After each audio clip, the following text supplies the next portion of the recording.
My sister's business required me to deliver my $5,000 inheritance to my parent. I resolved to exact revenge after she sent me pictures from her launch party, just to stick it in my face. I, 17F, was compelled to give my elder sister the money I had received from my grandma a few months prior so she could pursue her entrepreneurial goals. 6 years my senior, Connie, has been my constant tormentor because she seems to harbor animosity against me without cause. In actuality, she harasses me only because she can. She is aware that, as she has done since our early years, she will get away with it. I was previously advised by my parents not to make a big deal out of things, and each time I complained to them about Connie's treatment of me, they told me I was being overly sensitive. I now understood. My parents were merely deceiving me into thinking that my elder siblings' actions were typical, and that I had no need to be unhappy. However, I can assure you all that Connie was far worse than other elder siblings, because she didn't play around with me, and her abuse of me wasn't innocuous. Naturally, when we were younger, she would constantly try to bring me down with her nasty comments, and my parents would order me to shut up, would never confront her, despite the fact that it was she who was causing me to cry. Even while that was awful in and of itself, at least it was only spoken. However, it was one specific episode that happened when I was 13 that let me realize that Mom loathed me, not just disliked me. So Connie had brought a few of her pals along with her as my family and I drove to the beach. At the age of 19, she had returned from college for the weekend and was spending all of her time with her friends. Friends seemed to despise me just as much as she did, which made things really bad for me. They must have all had a similar mental illness that caused them to despise those who had done them no harm at all. In any case, they had been making fun of me, putting me down, and laughing all the while I was around. I was sitting on the pier by myself, with my feet hanging over the ocean, because I had become tired of them and wanted to take a break from. Then something kicked me in the back, causing me to fall into the water, and I felt a plastic bag being pushed over my head. It required many minutes for me to become conscious and comprehend the situation. Then, as I was playing in the water, I noticed my sister and her friends laughing and running away. Fortunately, I can swim well, so as soon as I got over the shock of it all, I removed the plastic bag from my head and swam as quickly as I could back to the shore.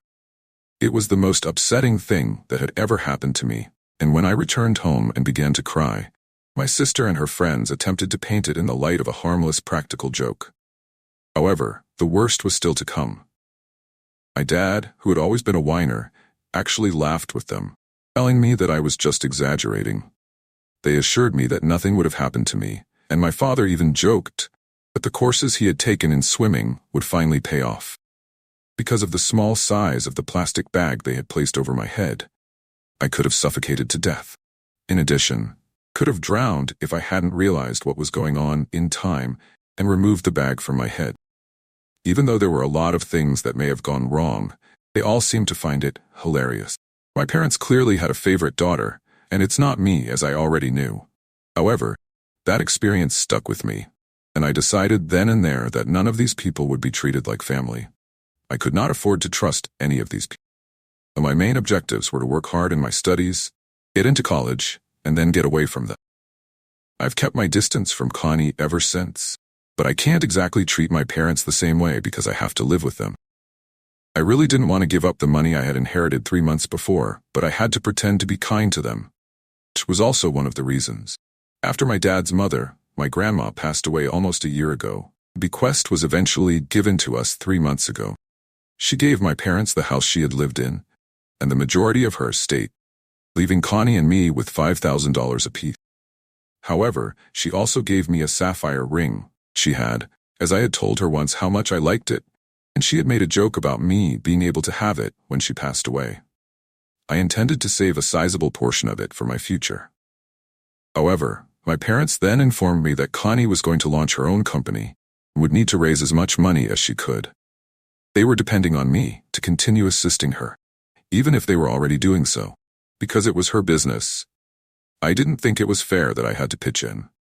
Not to mention that during my entire life, she has only shown me cruelty. Why am I now expected to assist this person now? I refused, and after we argued for a few days, my father threatened to withhold college tuition from me and to prevent me from ever returning home if I didn't help her. I ended up saying yes since I was afraid of it and I was already pretty irritated with the circumstances. I knew it was the wrong move, but I was so stressed out about my upcoming finals and had so much studying to do that I didn't believe it was worth it to continue arguing with these. I agreed to give up my inheritance because I needed some peaceful time and to stop my parents from bothering me.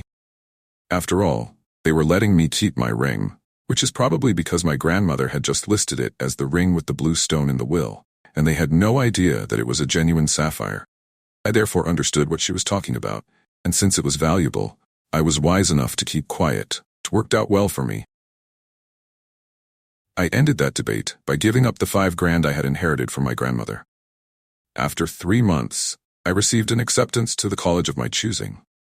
I will begin work in a few weeks. In keeping with their pledge to me, my parents are covering all of my costs, including my tuition, as well as any additional costs associated with moving out of state. Giving up my $5,000 was perhaps not such a horrible investment after all, as I won't have to worry about finances during my time in college.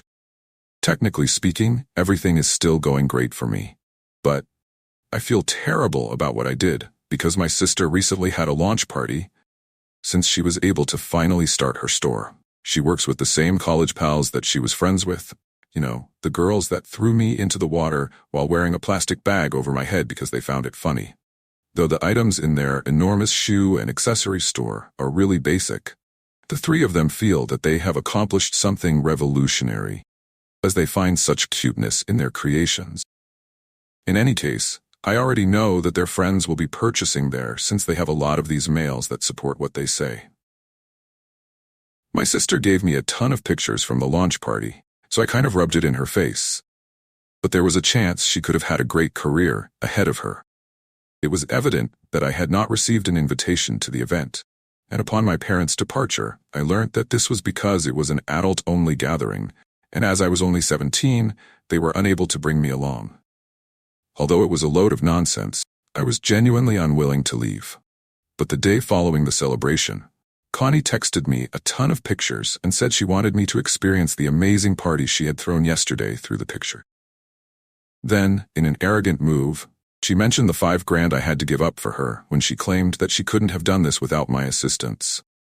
I'm not sure why, but it started to irritate me, and then I went straight to my gallery to validate my suspicions after noticing the guy in the pictures.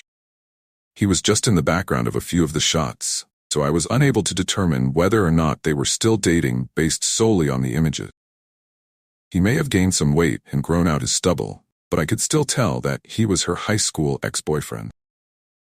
Though he was just 25 at the time, this guy, let's call him Simon, began dating her as soon as she turned 18. Although he and I attended the same high school, he had graduated much earlier than Connie. When she was 16, they had become friends on the internet. I found it kind of strange that he actually asked her out on her 18th birthday. However, Connie found it to be charming.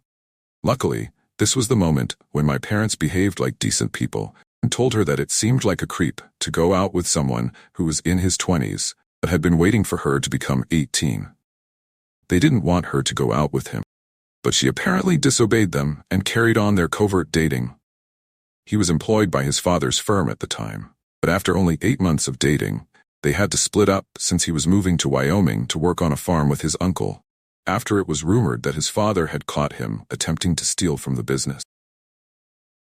When she returned home to persuade my dad to seek a job here, so he wouldn't have to do what his parents wanted of him, and allow himself to be shipped out to Wyoming and break things up with her, our parents learnt that she was still with him. She was devastated. However, my father disregarded her advice and made her pledge to never speak to him again, as well as to block him everywhere. That day had turned our house upside down. On the one hand, Connie was pleading with our parents not to force her to break up with him, telling them he would get better. On the other hand, my dad was berating her for disobeying their advice and going out with this obviously troublesome guy, and my mother was just crying. It goes without saying that no one involved me in anything that day. I was instructed to remain in my room and not go. However, I chose to follow him on social media because I had heard his name a lot. You remember faces more vividly when someone makes such a ruckus in your house. I determined to exact revenge on Connie as soon as I saw him skulking in the background of her pictures. because I was not considered family by either Connie or my parents. My friend's parents had been difficult to convince, but her friend's parents had been fairly transparent in their discussion of the business around me, so I knew that too. They were mainly successful in persuading their parents to contribute to the company, as I believe it would be challenging to get other investors given how foolish and inept they are all. However, I was positive that one of her mothers, a single parent, had been the last to be skeptical of this business proposal, then she was hesitant to risk such a large sum of money, a shoe and accessory-only company. To avoid getting into a disastrous investing position, she wanted her daughter to find a job, work for a few years, gain some experience, and then come back to this. Connie had been whining a lot about this woman at home, but she and her pals were determined to make things work.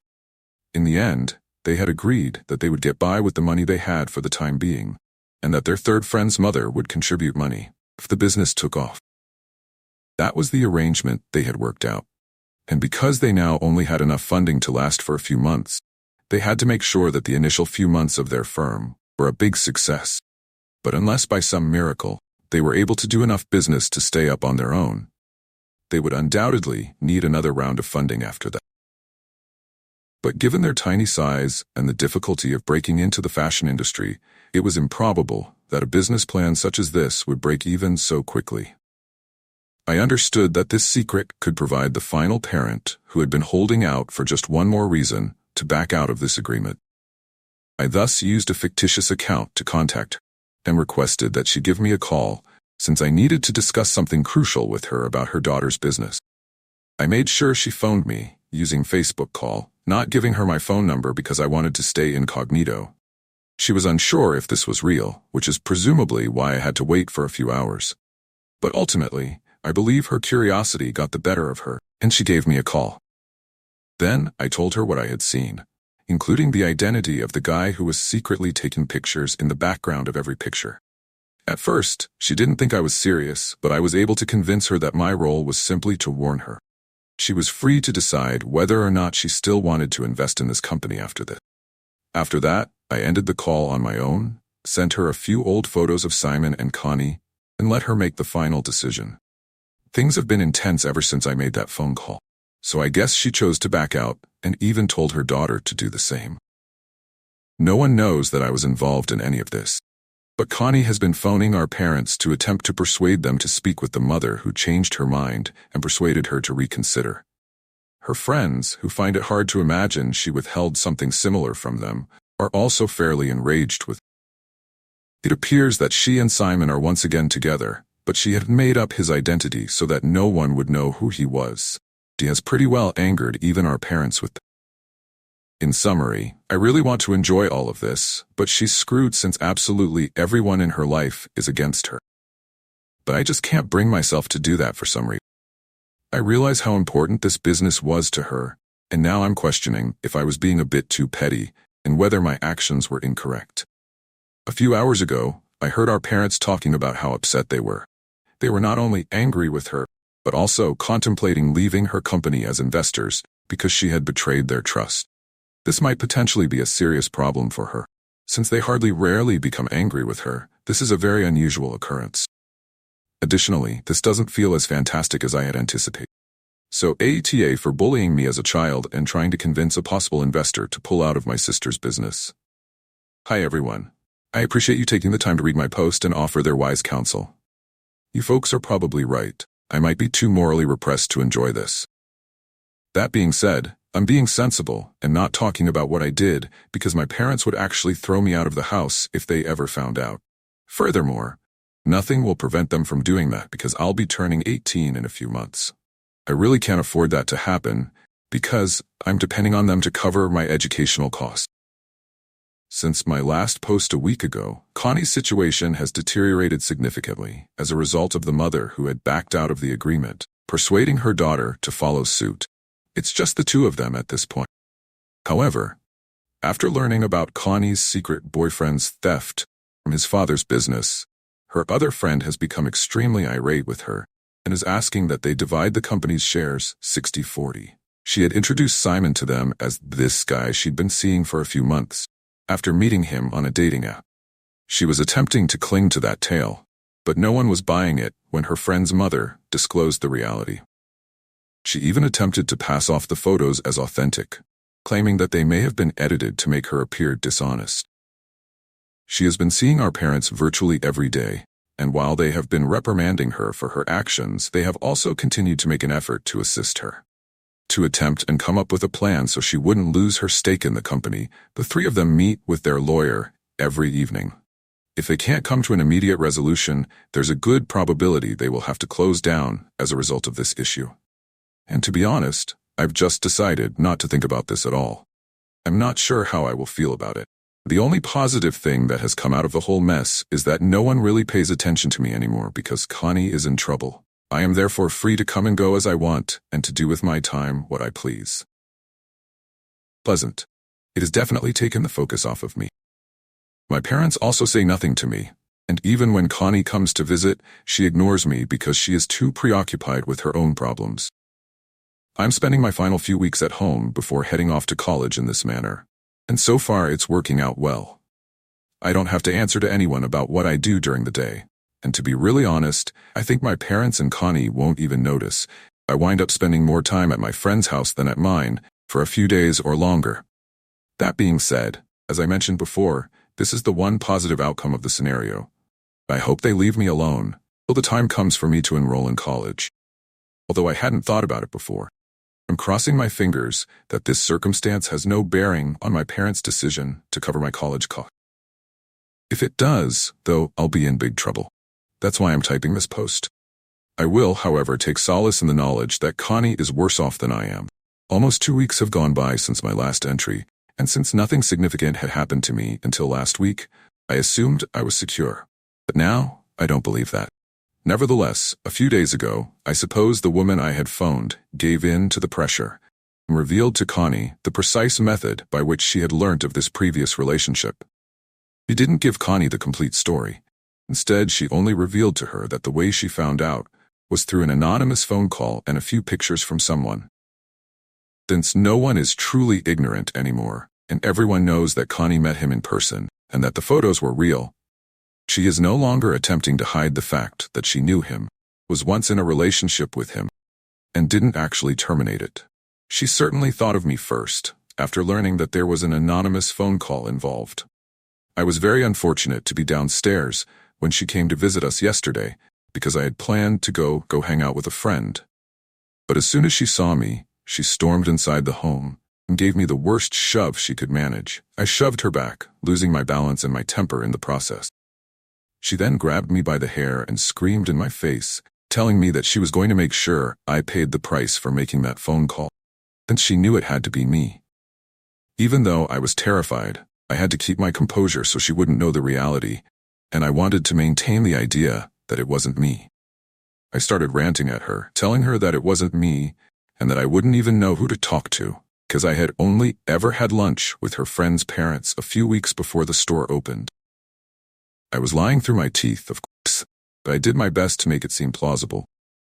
We screamed at each other for a few seconds before our parents finally intervened and got us to stop fighting. Subsequently, Connie insisted that I give her and my parents access to my phone and laptop, alleging that she didn't trust a word I said and that I had ruined her chances of a successful business career. Even though I knew this was going to happen and had mentally prepared myself, I still lost my mind over it because it would sound suspicious if I simply nodded. Nevertheless, since I had completely cleared all of my gadgets of any information that would have identified me as the caller of the anonymous call, I had nothing to be afraid of. Furthermore, Connie was completely wrong to believe that I had called her friend's mother from my phone number rather than from a Facebook account I had set up expressly to get in touch with her friend's mother, and later deleted. Nothing turned up. Not even after she and my parents searched through all of my accounts on various social networks. She became really upset with me and began ranting that I had purposefully erased all of my gadgets and that she knew it was me when she could find no evidence to support her accusations that I had told her friends about her past with Simon. I battled with her, telling her that she had no right to take it out on me and that she had gone insane just because she was going to lose her business. Things eventually became a little quieter, and she began to cry. I felt like I was set to go. But then my parents decided to speak with me and admitted that there was no evidence they could uncover to link me to the release of this information. Even though they had seen Simon at the party but hadn't recognized him. They still trusted Connie, since she appeared to be very certain about it, and because no one else could have known about it. Since Connie had sent those images with Simon in the backdrop to irritate me, it was evident that I might have reacted. Therefore, it could not have been them at all, leaving me alone. And then it happened just as I had feared it would. They informed me that they were canceling their plan to pay for my college tuition since they knew it was me, even if they couldn't locate any proof. They did not want any more disputes over this, so I was on my own now. It was then my turn to start crying and screaming. But since I wasn't Connie, no one seemed to care. After pleading, yelling, and crying for about 30 minutes without receiving a reaction from them, I eventually walked back to my room, locked myself in, and began writing this update as a diversion. I could sell the sapphire ring my grandmother gave me, which I still have, but I'm not sure that would be enough to pay for my 3 years of education. With only a few weeks till the payment deadline approaching, I'm thinking of taking out a student loan and asking a member of my family to co-sign it because, as I mentioned before, I can't take any chances. I'm not sure if I can sell the ring to pay for the remainder, but even if I can, I'll eventually need to find another way. Hello, a lot has transpired since my previous post. Since I haven't posted in a month, allow me to begin with sharing my experience. A few days after my last post, I moved out of my parents' house since I had no reason to stay with them or stay in contact now that they were not funding my college education. I packed up my belongings and moved in with a friend. She welcomed me to move in with her and her family after we had already spoken about things. After staying with her for a few days during her gap year, she and her parents told me that she actually had no interest in attending college at all, and that she wanted to start working at her dad's company. I could use her parents' college fund temporarily, though. They had placed it aside for her. My attempt to say no was met with their convincing, since her parents had known me for a long time and said it was an equal opportunity to send their own daughter to college. To be honest, I was in no position to decline such an offer, so I accepted it. I'm going to make sure that I repay them, even though I'm positive they don't expect me to. I am extremely appreciative of my friend and her parents since they allowed me to stay on campus without even having to sell my grandmother's ring. Things didn't work out well for Connie either because she sold all of the company's stock. Her pals now own the entire store. It was clear that no one could truly trust her longer, so she had to admit her defeat and move on. Regretfully, my parents were powerless to stop it because it was entirely beyond their control. She should definitely be relieved because I don't think the store will do well in the long run, but she is probably disturbed about it because she was the one who came up with the idea in the first place. That's none of my concern, though, as I no longer communicate with her. Now, I will only concentrate on my future.